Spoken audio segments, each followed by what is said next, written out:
আমাদের কি কিছু অভাব আছে মানুষ হিসেবে? আমরা কি অধম একটা জাতি? অনেকে পলিসির কথা বলবে, অনেকে সুযোগ সুবিধার কথা বলবে। হাসপাতাল নাই, যন্ত্রপাতি নাই, সরবরাহ নাই, যন্ত্রপাতি পড়ে আছে, বহু মূল্যবান যন্ত্রপাতি মেরামতের অভাবে গত ১০ বছর ধরে এটা এভাবে পড়ে আছে। কথার কথা।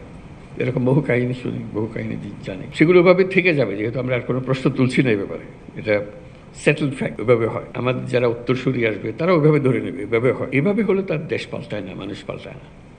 মানুষ পাল্টায় যখন আমরা প্রশ্ন তুলি কেন হবে, এই প্রশ্নটা নিজেদের কাছে জিজ্ঞাসা করার জন্যই আমরা সবাই করছি, কেন হবে? আমাদের কি কিছু অভাব আছে মানুষ হিসেবে?